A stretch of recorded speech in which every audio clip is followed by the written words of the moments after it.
You remember the colour. Even if you can't remember the name, you remember the colour. That bright Priestman orange, swinging a heavy bucket on every construction site in Britain, on every motorway you ever drove past in the back of your dad's car, on every gravel pit your school class was warned to stay away from. And, very probably, on the bedroom floor too, a small die-cast corgi version of the same machine, the one that came home in a yellow box, one birthday. At its peak, Priestman Brothers employed 1,500 men on 63 acres at Marfleet in East Hull and shipped its bright orange machines to 125 countries.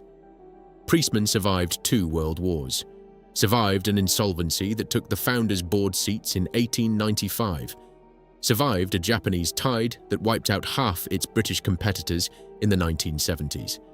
And then, in the autumn of 1984, after 114 years of Hull engineering, the works went silent. How does an excavator that dug half the motorways in Britain simply disappear? What really happened inside those gates? Chapter 1. The Quaker, the Foundry, and the Gold that wasn't there. The story begins, as so many British industrial stories do, with a small Yorkshire foundry and a young engineer convinced he could build something better. Hull, 1870. A river port on the Humber, looking out toward the German Ocean, busy with shipping and timber and the Baltic trade. And on Williamson Street, in a building called the Holderness Foundry, a young man of 23 was preparing to take it over. William Dent Priestman had been raised a Quaker, one of 11 children, sent at the age of 11 to Bootham School in York, where the Friends educated their sons in a tradition that prized plain speech, plain dealing, and the dignity of skilled work. He had apprenticed at the Humber Iron Works on his own doorstep, and then, more importantly, at William Armstrong and Company on the Tyne. There, in the great works at Elswick, he had stood in the shadow of one of the most innovative engineers of Victorian Britain and watched how hydraulic machinery was built, the great pumps and accumulators and rams that were beginning to lift cranes and open lock gates and load ships across the empire. He came back to Hull with the conviction that 23-year-olds carry, that there were better ways to do things, and that he was the man to find them. His father bought him the foundry. Samuel Priestman, Sr., was a Leeds corn miller and a director of the North Eastern Railway, a Quaker businessman of the old school, who believed in his son and had the capital to back the belief. The Holderness Foundry came under William's hand in 1870. He brought in a partner, Robert Sizer, for the first 2 years.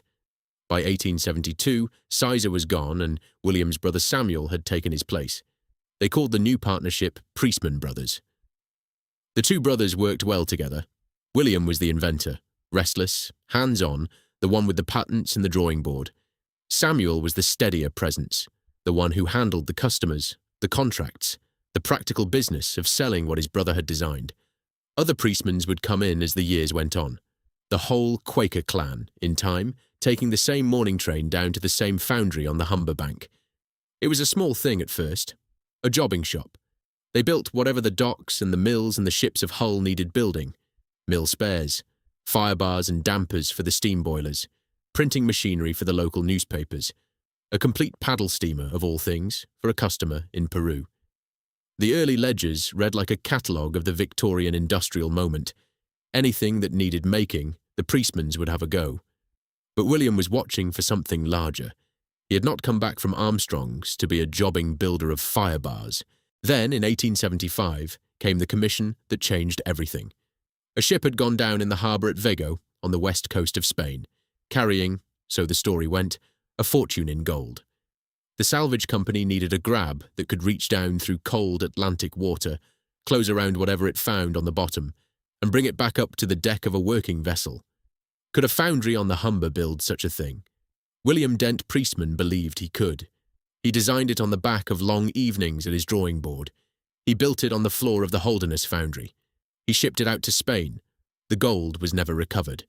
Whatever lay on the bottom of Vigo Bay is, so far as anyone has ever proved, there still. The whole expedition was, by the standards of treasure hunting, a complete failure.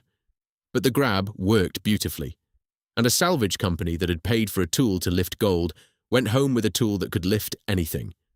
Coal, stone, sand, spoil from the bottom of a harbour.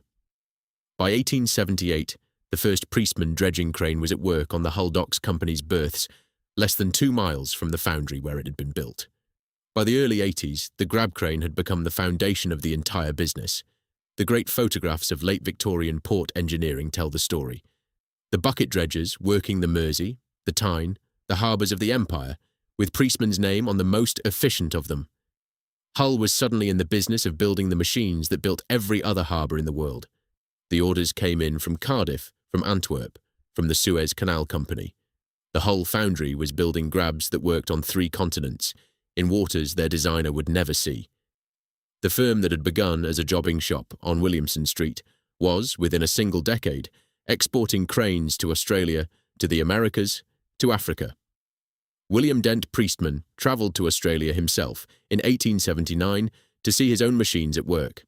A subsidiary opened in Philadelphia in 1892, with American capital behind it. The Priestmans were going global. In 1889, the partnership was reorganised as a limited company, with the original shareholders all bearing the same surname, William and Samuel naturally, and then Joseph, Thomas, Edmund, Arthur and Edgar Priestman, 7 of them in on the same enterprise. Hull Engineering had become a family business in the most literal sense. You can picture the Holderness foundry in those years, a small Victorian shop on the Humber Bank, blackened brick, a single tall chimney leaning back against the prevailing west wind, the smell of coke and casting sand and machine oil, forge fires running from before dawn, the pattern shop quiet upstairs, the moulders below working their cast-iron flasks, the fitting bench under the windows where the components were married to one another.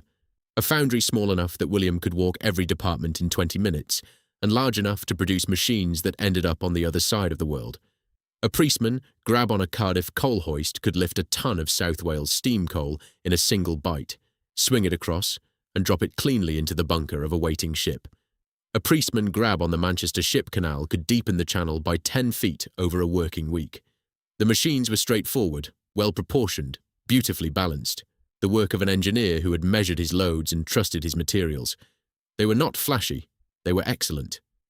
Quaker engineering, the men at the foundry called it. Solid, reliable, no nonsense. By the late 1880s, Priestman Brothers had become one of the most important grab and crane builders in the British engineering world. The technology was solid. The export markets were opening. The order books at Williamson Street were full. But William was not finished inventing. There was something else he wanted to build, something that would, within the next decade, win him an international medal, place his name in the textbooks of every engineering school in Europe, and very nearly destroy the company that bore it. Chapter 2. The Engine That Nearly Killed Them. In 1885, William Dent Priestman started work on something new. He wanted to build an engine that could run on heavy oil, the cheap, abundant residue of the new petroleum industry, before petrol-driven engines existed in any commercial form. He believed it could be done. Other engineers had tried. Most had given up. He set up an experimental bench in a corner of the Holderness foundry and started, in his careful Quaker way, to work the problem out. The patents began arriving in his name from 1885 onwards. By 1888, the Priestman oil engine was in production. It was, in the strict technical sense, a hot bulb engine, a heavy, slow-running prime mover with a vaporizer bulb that had to be warmed before starting, and a sound, once running, that nobody who heard it ever forgot. A patient knock from somewhere deep inside the cast-iron frame. Like a slow heartbeat, the market took it. Over the next 16 years, more than 1,000 units would leave the Holderness foundry. They went on to the inland waterways, powering canal barges across the Midlands. They went into small workshops that couldn't justify a full steam plant. They went into fishing vessels off Grimsby and Hull, where a reliable engine without the danger of a boiler was a thing worth paying for.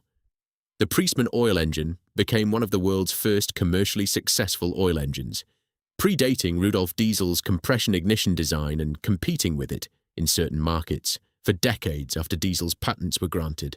And in 1894, William Dent Priestman did something no one had ever done before. He fitted one of his oil engines to a railway locomotive. A real locomotive, running on a real track, hauling a real load, powered by something other than coal and steam. In an age when the steam locomotive was the symbol of British industrial supremacy, the great engines roaring out of Crewe and Doncaster and Swindon, the railway as the Empire's circulatory system. A quiet Quaker in Hull had built the world's first oil-driven railway engine. It was a small thing. It worked. For this body of work, William and Samuel Priestman were jointly awarded the John Scott Medal by the Franklin Institute in Philadelphia. The Scott Medal was, in 1894, one of the most prestigious engineering honours in the English-speaking world. It went to men like Edison. It went to men like Bell. That year it went to two brothers from a Yorkshire foundry. They were 39 and 34 years old, and then the company that built the medal-winning engine fell over. The problem wasn't the engine. The engine was brilliant. The problem was that designing, refining, patenting, and tooling up for a new prime mover is the most expensive thing an engineering firm can do. Steel had to be bought before engines could be sold. Experimental failures had to be paid for in cash that came out of profits the firm did not yet have. Every refinement was money. Every new variant was money. Every export shipment was money tied up at sea for 6 weeks. By 1895, the cash had run out. The bank moved in. Priestman Brothers, the firm that William and Samuel had built from nothing, the firm whose engine had just won a Franklin Institute medal the year before, was insolvent. It was reformed in 1900 as a public company. The works carried on. The grabs and the engines kept going out the gate. But there is a small, sharp detail in the firm's history that has the cold ring of money about it.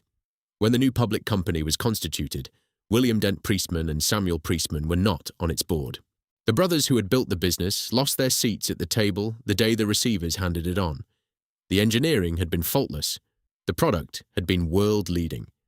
The judgment of the bank was simply that the men who had created it could not be trusted to run the company that bore their name. 89 years before the great collapse that would end everything at Marfleet, the long Priestman argument with British finance had already started. The engine itself outlived its maker's control.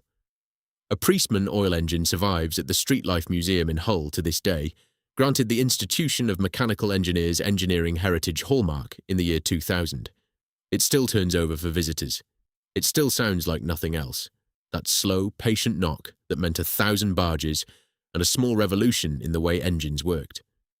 The brothers, deprived of their boardroom, went back to what they had always done. They built things. They drew on envelopes. They walked the shop floor. By the early 1920s, with William now in his 70s but still on the premises, the company turned its hand to something it had not really done before. In 1921, with Ministry of Agriculture investment, the works at Hull produced a machine called the Field Ditcher. It was the first true Priestman excavator. The grab business, the gold that wasn't found business, was about to become something far larger and stranger and more famous than anyone in Hull had yet imagined. The orange machine was coming. Chapter 3. The Animal Years and the Marfleet Empire. The Field Ditcher of 1921 was a working prototype. The animal-named excavators were the empire it built. In 1928, Priestman launched the first of them, a steam shovel-derived machine called the Lion. The Tiger and the Panther followed in quick succession through the early 30s. They were powerful, well-engineered, easy to maintain, and built for the kind of British work that needed doing in the years between the wars. Road construction, drainage, gravel pits, railway embankments, the steady reshaping of a country still half rural and now beginning to motorise. Then, in 1933, came the Cub. The Priestman Cub became one of the most important British excavators ever built. A small, agile, deeply over-engineered machine that could go almost anywhere and do almost anything. It was light enough to be transported on the back of a flatbed lorry. It was small enough to be useful on a building site that a steam shovel could never have reached. It was simple enough that a competent fitter in a competent yard could keep it running for 40 years. The Cub went into production in 1933 and stayed in production through 6 successive marks until 1969, 36 years of continuous manufacture, 100 different versions and variants. Cubs went to the Royal Engineers in the Second World War. Cubs went onto the construction sites of post-war reconstruction. Cubs dug the gravel that built the motorways. Cubs were exported across the world. Anyone who grew up in Britain between the late 30s and the late 70s has probably seen a Priestman Cub at work. They may not have remembered what it was called, but it was there. The animal range expanded. The beaver came in for lighter ground. The wolf grew up around it for heavier work. The Mustang range was developed for the export markets. The Caribou, built on the Wolf superstructure, was tuned for the Canadian frost. Each one had its own character. The men on the floor at Hull knew which model was which from the sound of the engine alone, and the works grew with the range. In 1950, Priestman began building a new factory on Hedon Road, on the eastern edge of Hull, in a low industrial belt called Marfleet. The site eventually covered 63 acres. By 1961, it employed about 1,000 people. At its peak, in the late 1960s, the workforce passed 1,500. Wholly owned subsidiaries opened in Canada in 1956, in Australia in 1961, in the United States soon after. The Orange Machine was, by the time of the Beatles' first hit record, a small empire run from Hull. To walk through Marfleet at 7:30 on a weekday morning in 1965 was to see a self-contained engineering world at full pressure. A long, low works on Hedon Road, the cycle racks already full, the canteen already in the smell of bacon, the design office at the front of the building with the windows open and the drawing boards out, the machine shop deeper in with the lathes running, the pattern shop quiet, the moulders and the fitters at their benches, the smell of cutting oil and casting sand and welding gas, the radio playing on someone's bench, the Hull accent in the air, flat vowels, dry humour, no time for nonsense. The recollections of the men who worked there bring the morning back. In the fitting shop, foremen called Harold Todd and Frank Harvey and Mick Lawson and Roy Metcalf moved between the benches, checking work, settling small arguments, calling for the right spanner. Jeff Maslin watched over a corner of his own. Pete Huggins kept the apprentices in line. In the design office, Ken Dayton hunched over the drawings, a man who had been there longer than most of the equipment, who knew every variant of every cub ever built, and who would tell you, with great patience, exactly why a particular angle was wrong. In the machine shop, Ron Straker and John Butcher ran the lathes. Fred Silk handled inspection, the man at the end of the line whose initials had to go on every job before it could leave. On the test apron at the back, Nev Collinson watched the new machines work for the first time, listening for the small noises that meant something. Pete Dean, a demonstration driver, the man who took the new excavators out to dealers and shows, would head out in the morning with a freshly painted cub on the back of a lorry, off to dig somewhere in Lincolnshire or Yorkshire to prove to a doubtful contractor that the machine could do what the brochure said it could. And then there was Bill Bromwich, W.D. Bromwich, the publicity manager, at his desk with the brochures and the photographs and the catalogues, arranging the small ceremonies and the trade fair stands and the company's correspondence with the world. He had been at Priestman for 30 years. He kept the archive. He knew, more than anyone, the story the Orange Machines were telling and how widely they were telling it. The pictures that came out of his office in those years show Priestman cranes working at every kind of British site, the new towns of the south, the harbour rebuilds at Hull and Grimsby and Liverpool, the sand and gravel quarries of the Trent Valley, the reservoir works in Wales, the motorway construction camps of the early 60s, the M1 going north from London, the M6 climbing through Cheshire, the M62 starting to push across the Pennines. Every one of them had Priestman machines somewhere in the working line. The orange paint was a deliberate choice, a specific orange, almost a soft red in the right light, designed to be visible against any kind of ground, against winter mud, against summer dust, against the grey of a quarry face. It was, by the mid-60s, instantly recognisable. The first object a British child of that decade learned to associate with the words digger or crane was, very often, a Priestman painted that particular orange. And in the toy shops of 1965 and 1966, the same machine appeared in the same colour, 8 inches long, in a Corgi box. The Priestman Cub by Corgi, number 1128 in the catalogue, and the larger 1182, sat on shop counters from Plymouth to Inverness. A small orange model with a working bucket and a die-cast cab. Children took them home in birthday paper. They lined them up on the kitchen lino. They dug small holes in the back garden. The real Priestmans were digging the country into its modern shape. The small Priestmans were on the floor beside the bed. The Orange Machine had become a national object, without anyone in Hull having particularly meant for that to happen. And the works built more than excavators. It built families.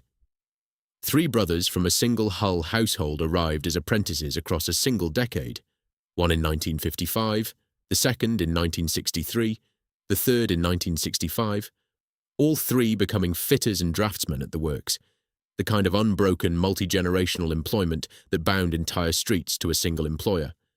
Bob Rutherford, a maintenance engineer, had helped move the company over from the old Williamson Street foundry to Heaton Road in the late 50s. He stayed at his bench until he died in 1966. John Palmer, a draftsman who would live until 2025, held the institutional memory in his head when the buildings themselves had long since become something else. At weekends, half the Priestman workforce went out to play for Greatfield Football Club, fullbacks and inside forwards who had spent the week tightening hydraulic fittings in the fitting shop and grinding patterns in the pattern bay. The works was a town within the city, its own football team, its own canteen, its own dialect, its own apprenticeship ladder, running from the school-leaving age of 15 to the foreman's chair 30 years later. And not only Hull, the wholly owned Canadian subsidiary had opened in 1956. The Australian operation followed in 1961. A Swedish distributor, AB Industri Diesel, came onto the books in 1965. The American subsidiary, building on the Philadelphia factory that had stood since 1892, was selling machines into the booming 60s construction market across the Atlantic. Priestman grabs were on a Murray River sand dredger, on a Hamilton Harbour bucket line, on a Norwegian fjord salvage tug. Machines went out through Hull and Goole docks bound for countries that William Dent Priestman, 90 years before, would have heard of as the further corners of the empire. The orange paint was, by the late 60s, an international colour. Chapter 4. The Bright Orange Hour. By the mid-60s, Priestman was selling everywhere. The Cub had been in production for 30 years. The Wolf and the Beaver and the Mustang were earning their reputations on 3 continents. And in the design office at Marfleet, under the eye of a chief engineer called Norman Brocklebank, the next generation of machines was already being drawn up.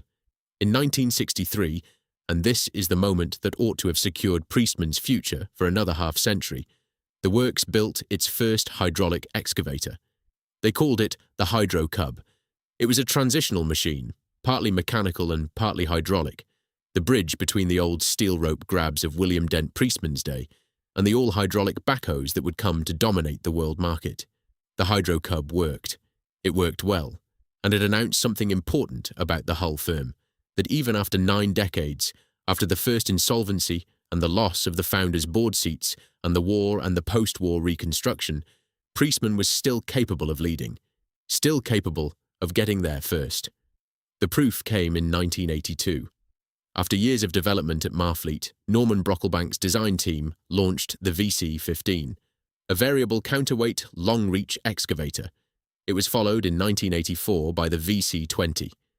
Both machines used a counterweight that could be repositioned hydraulically as the boom extended, so that the excavator could safely reach much further than its physical footprint would normally have allowed. The advertising copy of the day put it without modesty. Better than a dragline, better than a hydraulic backhoe. The slogan was, for once, factually correct. The VCs were genuine innovations, the direct forerunners of every long-reach machine on every British riverbank today. In 1982, the British excavator industry was already shrinking under the pressure of Japanese imports. The world's contractors were buying their machines from Hitachi and Komatsu. The Acrow boardroom in London was piling up debts that Hull knew nothing about. And inside that picture, a small design team in Marfleet were quietly building the most advanced long-reach excavator anyone had yet produced. The engineering was as sharp as it had ever been. The orange paint was as bright as it had ever been. The men on the floor at Marfleet were as skilled as they had ever been. The order books were full. A Priestman VC-20 left the works at Hull in 1984, painted that unmistakable orange, packed onto a low loader, and was driven out through the Marfleet gates onto Heaton Road. There would be others after it, but none of them would ever be built in the way that this one was, with 3 generations of Hull engineering knowledge behind every weld and every paint line. In London, on a dark autumn day in that same year, a syndicate of banks would call a receiver into a company whose name had nothing to do with cranes or excavators or Hull. The receiver would walk the corridors of a holding company called Acrow. 63 acres of bright orange machines, 10 miles north of the Humber, would not yet know what had happened, but it had already happened. Chapter 5. The Steel Group and the Swiss émigré. The unravelling did not start in Hull. It started in Sunderland, and then in a London office, and the men who set it in motion had probably never seen the inside of the Marfleet Works. In September 1969, Priestman Brothers was taken over by the Steel Group of Sunderland. The Steel Group was run by two brothers, John Eric Steel and James Steel, who had built it on the foundations of Henry James Coles's old crane company. Coles Cranes itself had a long history. Founded in 1878 in Southwark by Henry James Coles, moved to Derby in 1898, bought by the Steels in 1939 and shifted to a great works at Pallion in Sunderland called the Crown Works. By 1970, Coles was the largest crane manufacturer in Europe. The plan for Priestman was clear enough on paper. Bring the Hull excavator business under the same roof as the Sunderland crane business, share components, share dealer networks, share research costs. In 1970, the two firms were formally merged. The new entity, renamed Coles Cranes Limited, became the largest crane and excavator group in the country.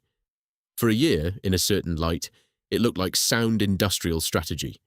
Two well-run British firms, each strong in its own specialism, joined under common management. And then, in 1971, a hostile bid arrived from outside.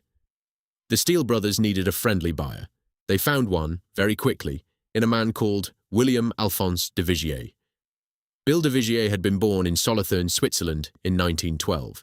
He had arrived in London in 1935 with £50 in his pocket, and he had invented something that would carry his name across every British building site for the next half-century, the screw-adjustable scaffolding prop, named for the solicitor who registered the patent, Arthur Crow, the Acrow prop. By 1939, more than 40,000 of them were in daily use in Britain. Through the war, the Acrow Group made tank components, aircraft parts, and the steel formwork for the Mulberry Harbours. Afterwards, the firm went public and expanded by acquisition. Bailey Bridges, scaffolding, formwork, and finally in 1971 and 1972, the whole of the Steel Group. In a single transaction, Acrow now owned Coles Cranes of Sunderland, Priestman Brothers of Hull, R. H. Neal of Grantham, and F. Taylor of Salford. The bulk of the British crane and excavator industry was now the property of a London-based scaffolding prop empire. The men in the design office at Marfleet kept drawing. The men on the test apron kept watching the new excavators go through their paces. The men in the fitting shop kept assembling.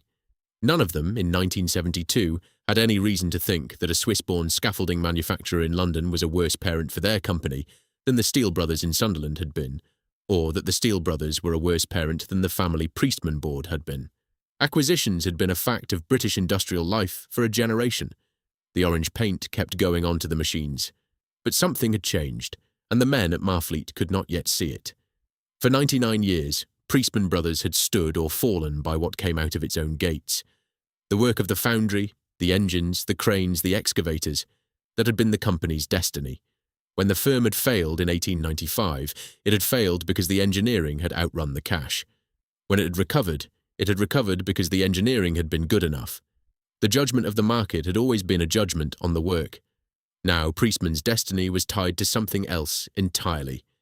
To the balance sheet of an Acrow conglomerate in London, building scaffolding props and Bailey bridges and formwork systems and offering them to markets, the Middle East, the property booms, that had nothing to do with Hull or with excavators. If those markets faltered, the bank would not look at the Marfleet order book.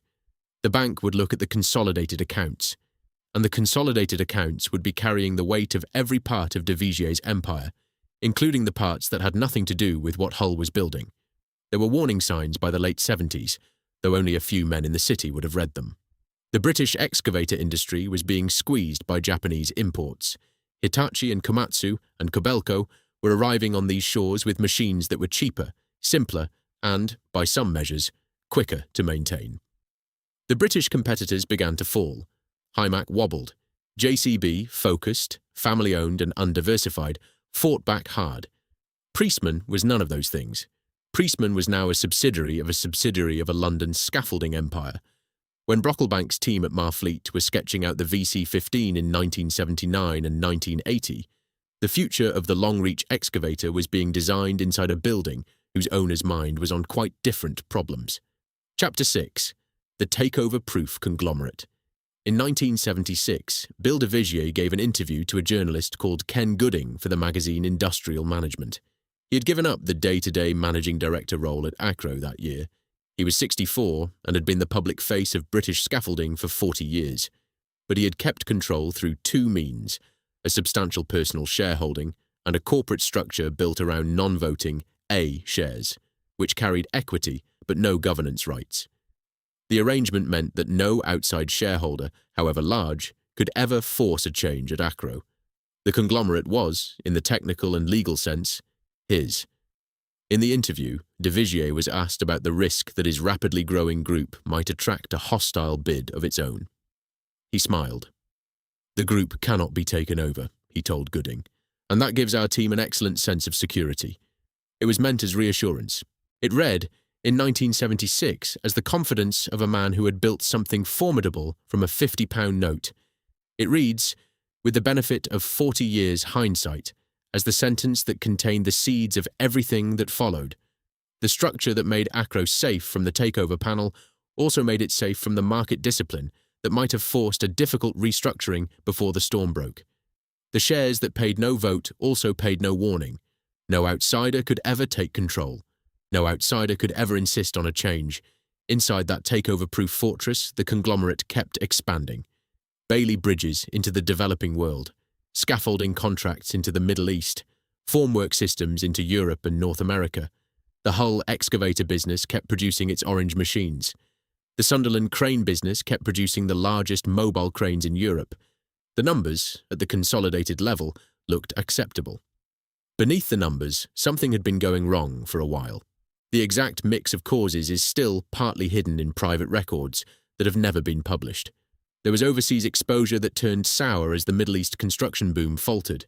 There was the property and diversification spending of the late 70s that turned heavy with debt as British interest rates climbed past 15% in the early 80s. There was a recession across the conglomerate's main markets that compounded each individual problem with every other one. What is clear is what the bankers saw.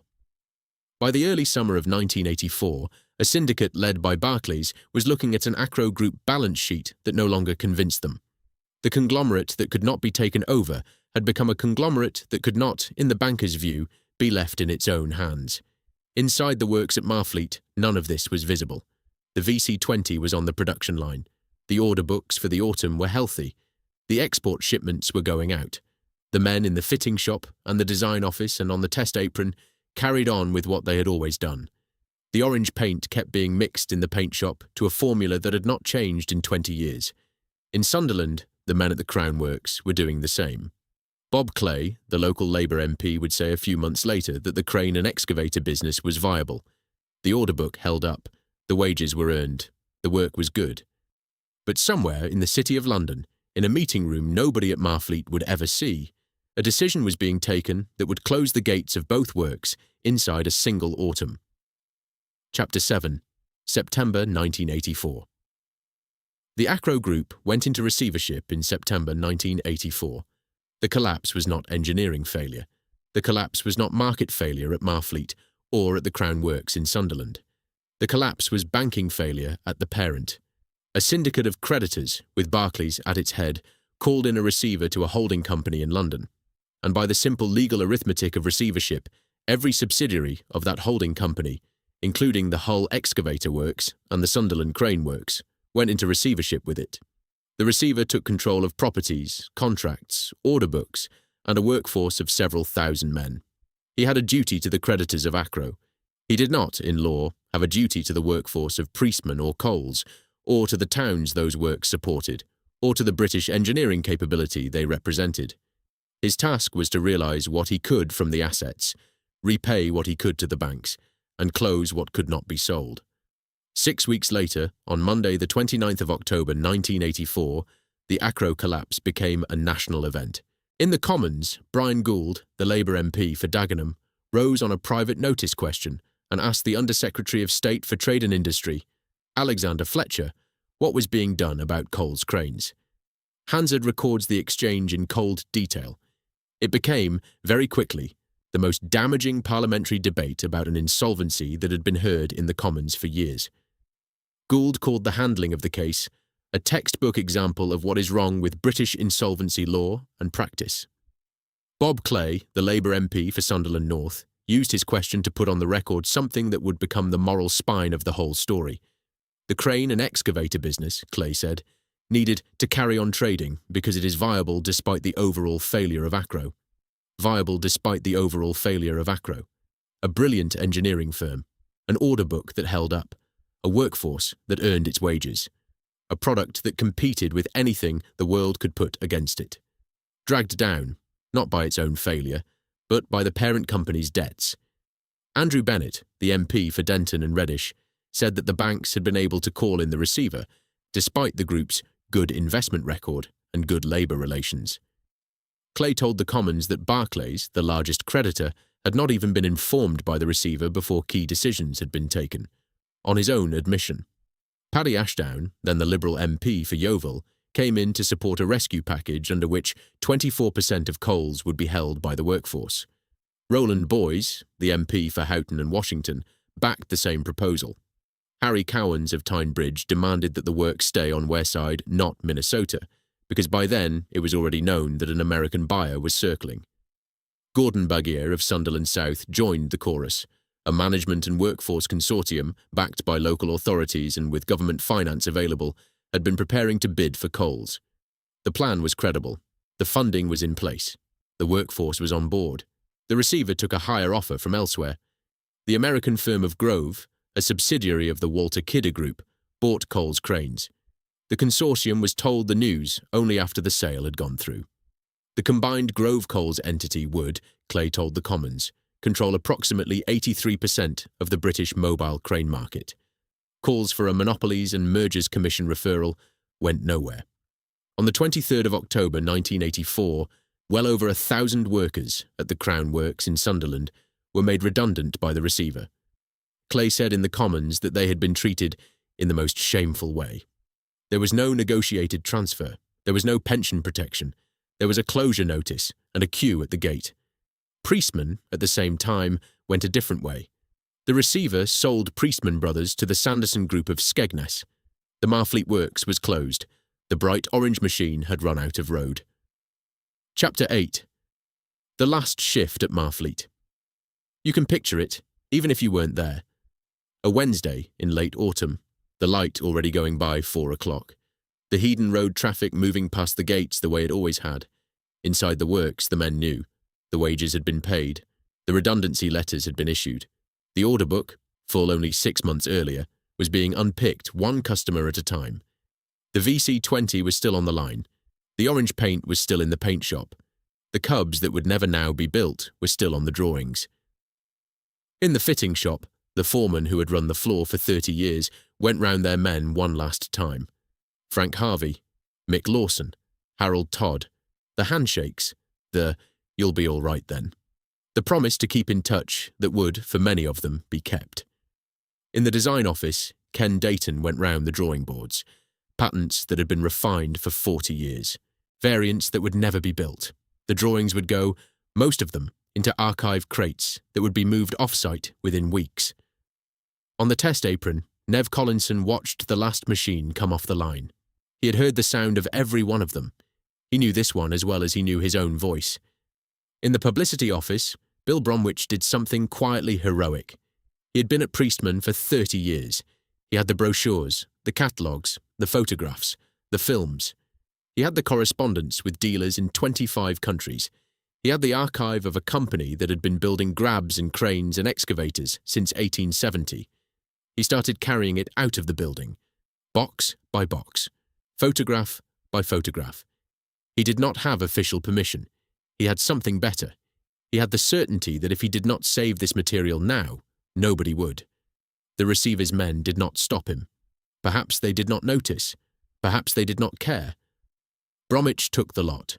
Thousands of brochures, hundreds of photographs, the negatives, the films, the wartime production records, the Cub catalogues going back to 1933, the grab specifications going back to the 1880s. The Vigo correspondence, if any of it still survived, would have been in there too. He took it home. He stored it. He kept it safe. It would surface again, 27 years later, as the Priestman exhibition at Hedon Museum in 2011. Priestman, at work, at play. The orange machine on the walls of a small museum, 10 miles from where it had been built. The last shift ended. The men walked out through the gate onto Hedon Road. Some of them stopped at the pub. Some of them went straight home. Some of them stood for a long moment on the pavement and looked back at the works. 3 generations of Hull engineers had walked through those gates. Apprenticeships had been served. Marriages had been celebrated in the canteen. Football teams had been raised on the Saturday afternoons. The men of Greatfield Football Club had played for points and pints. Children had been brought in on open day to see what their fathers did all week. Now the gates were closing for the last time. The orange machine, the one that had been digging Britain for 60 years, would never be made at Marfleet again. Chapter 9. The silent plant Hull took the closure hard. The city had already lost something else that decade. The distant water trawler fleet, the boats that had built the Hessel Road community and supplied Britain with cod from Icelandic waters, had been all but destroyed by the 200-mile Icelandic exclusion zone agreed after the Cod War of 1976. Thousands of fishermen had been beached. Their boats had been sold off or broken up. The streets that had run on trawler wages were already going quiet. Marfleet closing in 1984 was the second blow inside a decade. The fishing had gone. Now the engineering was going. The Hull East constituency was represented through the whole period by John Prescott, Labour, who would later be Deputy Prime Minister. The union men knew him well. There were redundancy meetings. There were tribunals. There were last efforts. The orange machine, meanwhile, started to disappear from British sites. The Hitachi and the Komatsu took its place. The grease-grey Japanese livery replaced the bright Hull orange. A child of the 1980s, growing up on the same housing estates where their fathers had played with corgi cubs, watched diggers in their school summer holidays that did not look the same and did not sound the same. The Priestman name went on a strange, long journey after Marfleet closed. The Sanderson Group of Skegness, which had bought the company from the receiver, itself fell into difficulty in the early 1990s, caught by the same recession, the same cheap Japanese imports, the same long British retreat from heavy engineering. The Priestman name was sold on. It went to R.B. Cranes of Lincoln. It went into NEI. The grab and crane business, in time, came under Deldon CSE Limited and R.B. International in Nottinghamshire, who bought the remnants in 2009. Other elements of the original Priestman patents ended up, by way of corporate sale, under Gardner Denver of the United States. The orange paint did not come back. At Marfleet, the Hedon Road site survived. It was carved up into smaller industrial units. Today it is a working estate of warehouses and light industry. Lorries come and go from Hull docks. Pallets are loaded. Trade carries on. But the great covered shops of the Priestman Works, the design office at the front, the test apron at the back, these have all gone or been so altered that only the men who worked there would recognise the bones.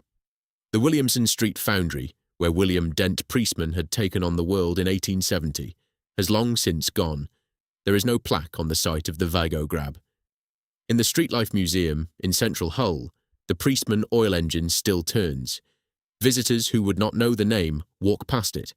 Volunteers explain that it powered barges, that William Dent Priestman invented it in 1885, that it was the first oil engine ever fitted to a railway locomotive, that it won the John Scott Award alongside Edison and Bell.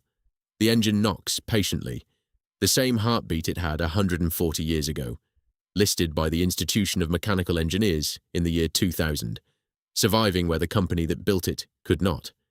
Bill Bromwich's rescued archive went onto the walls of Hedon Museum in 2011.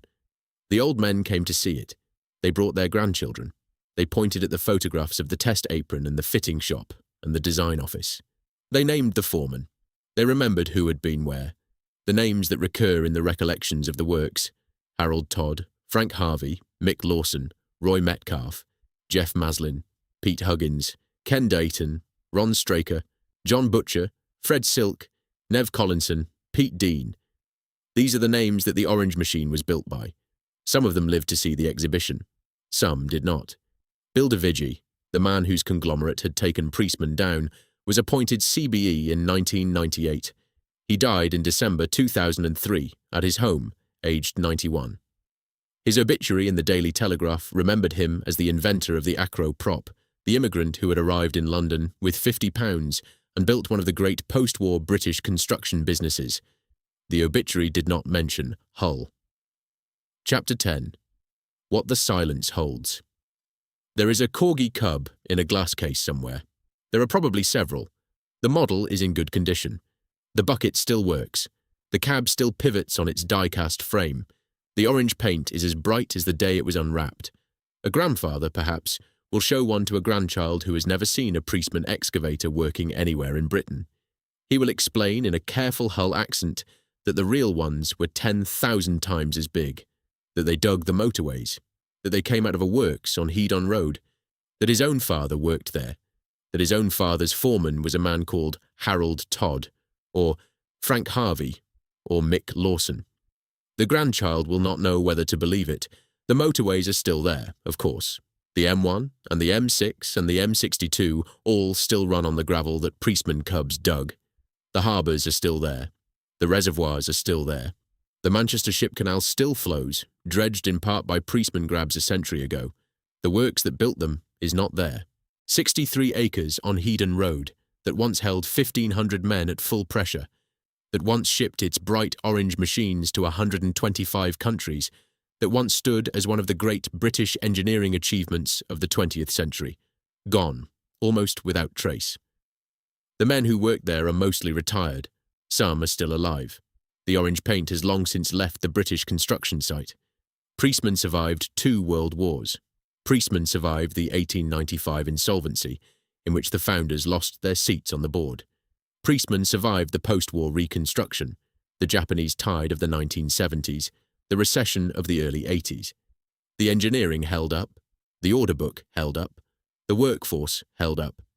The bank called the receiver to a parent company in London, not to Marfleet, not to the Crown Works, to a holding company that owned scaffolding props and Bailey bridges and crane works and excavator works, all under the same legal roof. Bob Clay had it right, on the floor of the Commons, on the 29th of October, 1984. Viable, despite the overall failure of Acrow. The machine that William Dent Priestman built to lift gold out of Vigo Bay, that became the foundation of the longest-running British excavator company in history, that put bright orange diggers on every construction site of the post-war boom, that put a small die-cast cub into the hands of a generation of British children, went silent in the autumn of 1984. Not because the machine had failed, not because the men had failed, not because the engineering had failed. The machine was as good as anything Hitachi or Komatsu were building. The men were as skilled as any in Britain. The engineering, in the VC-20 long-reach excavator of 1984, was leading the world. Because a Swiss émigré's takeover-proof scaffolding empire in London had run out of money, and the bank no longer wanted to wait. The Marfleet Works is quiet now. The orange paint is gone from the walls. The patterns are gone from the pattern shop. The drawings are gone from the design office. The corgi toys, here and there, sit in glass cases. But somewhere in Hull, in a quiet museum, the Priestman oil engine still turns over for visitors. A slow knock from inside the cast-iron frame. The same heartbeat it had 140 years ago, listening for the works that built it.